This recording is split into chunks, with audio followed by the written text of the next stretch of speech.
Hi friends, இங்கே பாருங்கள் puppy puppy இங்கே பாருங்கள் ஃப்ரெண்ட்ஸ், டோரா இது பாருங்க, ஜாக்கு பப்பி இங்கே பாருங்கள். என்னம்மா பப்பி இங்கே வா,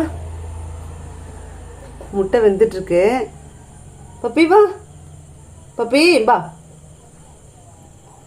ஜாக் பாருங்கள் ஃப்ரெண்ட்ஸ், முட்டைக்காக இங்கே கிச்சனில் வெயிட் பண்ணுற டோரா பாருங்கள். பாருங்கள் ஃப்ரெண்ட்ஸ், முட்டை வெந்துட்டுருக்கு. இங்கே கேஸில் வச்சுருக்க முட்டை நான் இங்கே பாருங்கள் வெந்துட்டுருக்கு. இங்கே பாருங்கள் ஃப்ரெண்ட்ஸ், ரொம்ப நேரமாக வெயிட் பண்ணுற ஜாக்கு பாருங்கள், டோரா இங்கே பப்பி பாருங்கள், சந்து பூந்துலாம் பூந்து பூந்து வரா. வாமா பப்பி வா. பாருங்கள் ஃப்ரெண்ட்ஸ், பப்பிமா ஒன்றுடி சொல்லம்பா. பப்பி வா, பப்பி வா, பப்பி எட்டி பார்க்குறா பப்பி குட்டி. பப்பி பொண்ணு முட்டை வேணுமாடி பப்பிமா?